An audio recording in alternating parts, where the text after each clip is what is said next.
Came about by because I'm really obsessive as a human being. So I thought that we would make a movie about obsession and just follow obsession from point A to point B using any sort of carrier. So the carrier in this particular case would be the lower middle class housewife or a family or whatever, and we saw how far we could go with it. So that was just the idea, and whatever came out from that was just offshoots from that idea. So we had no idea that we were going to go here or not, so we didn't know that. So I think it just came from there. So message, I'm not too sure what the message is. Yeah, that was a really cool thing. I think the symbolism is there in the movie because of the fact that when you have a sculpture and you see like a goddess Lakshmi or whatever, as kids, when we're told about what the sculpture stands for, we're never told what they actually stand for. Like, they actually have a reason for why they hold the lotus the way they hold it. Why are the four fingers pointing in the right direction? What does the lotus stand for? All of those things. So I want to make the movie like a sculpture. It's like it has symbolism in every annex of it. And you don't necessarily understand it, or you think that it's weird, or you might not get it, or you don't care about it. So that's all up to you. It's totally fine. But it's all in there. And we made a conscious decision to put a lot of this stuff in there. I know, I think we just want to make entertaining movies which we are really passionate about, because we're the ones who have to make the movie at the end. So if it takes 2 years, 3 years or whatever it is, if you're just making it just for entertainment for other people, I'll lose interest in it in like a day. Like I'll start writing it and I won't know what to do with it. But at the same time, when I'm making a movie, like for example, you got things like the 3-act structure, and you got all those little things that come from Shakespeare and all that stuff. Like when I made this movie, for example, just because you watch so many movies, like I love watching movies and I love what entertainment from the movies gives me. And that just subconsciously ingrains in you that when you do make a movie and you make it honestly, it will end up being entertaining. It will. You can't make a movie and be honest about it and it won't be entertaining. Because at the end of the day, you're making movies about people and you're making movies about characters. And if you're true to the character will live up to the image that you want to create. And every character in this world is interesting. Even the guy who sits in the corner and he sits like a dunce all the freaking time, he's interesting to look at. So everything is interesting. Everything is entertainment at the end. That's what we're trying to do. But Kshay, apart from the fact that it's given me one of the most wonderful experiences of my life, the Chicago Film Festival, the New York Film Festival, the SAF, New York, the DIFF, and which is just wonderful. As you can see, just having a great meal here. And I need a refill. My plate's empty. But yeah, that's the meal that we're talking about. It's a great meal. The meal. So apart from that and everything that it's done, it's a film that I can proudly show anyone in the world.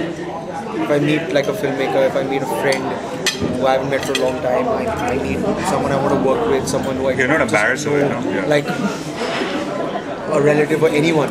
It's been a great thing because my mom's very proud of it. First of all, she's really proud of the fact that, I mean, just before I came here, she was telling me that everyone spends their lives trying to go to these places that you are going to with a piece of work, and I'm so proud of you for what you've achieved. And what happens after this, we'll see. It's just a film that I want to show as many people as I can. The idea is to show it to as many people as I can, not just for myself, but for everyone involved in the film. That it's a film that we are all a part of, we've all made together, and that is wonderful.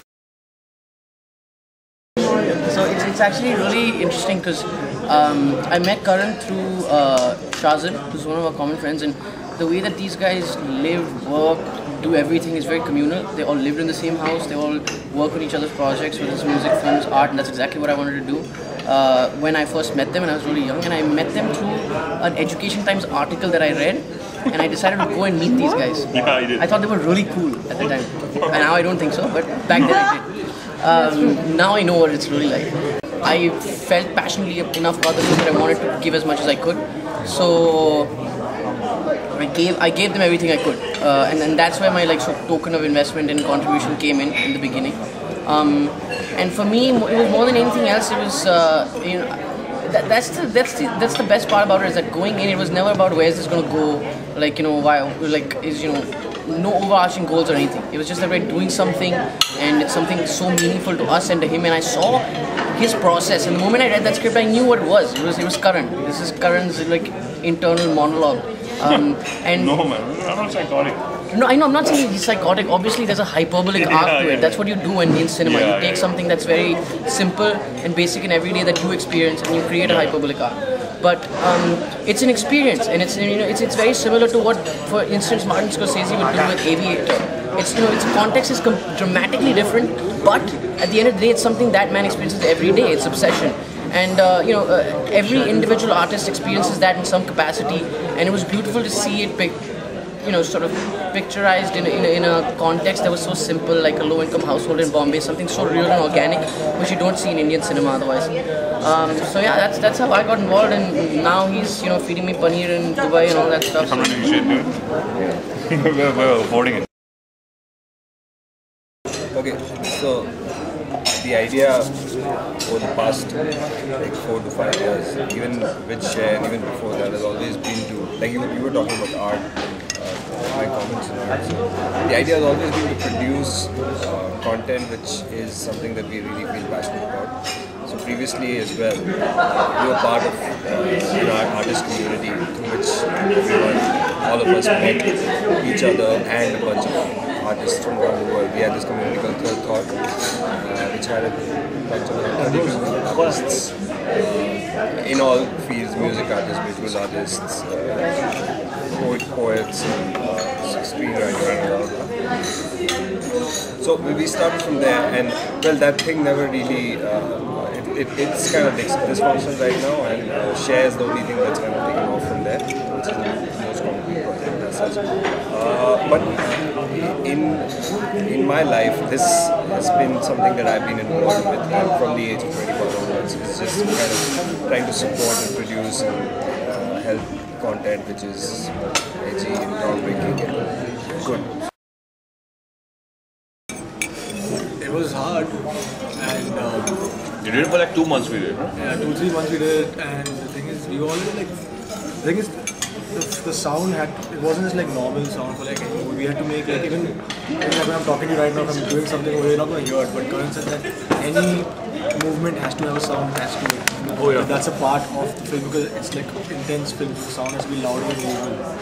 So that was fun because then we were thinking of like how to do this. Like if someone just taps something in the sound, that's how to go to the kitchen and actually boil milk and make the milk spill over and make sure that milk drops on the thing so I can get that exact sound. Yeah. And Karan's a dick to work with, he wants the exact sound. Sometimes I'll do some shortcuts, like I want the exact sound. So whatever happened in the movie, I was like Chaya banging my head doing stuff, like recording the recorder. He and his mom actually. I don't think the mom was So, so when I first read the script, I found it a little boring. I really didn't know where this was going to go. But it was a lead role and a very important lead role. Like a lot of films that you have female protagonists and also they have nothing to do with it. So, and this is like a film for the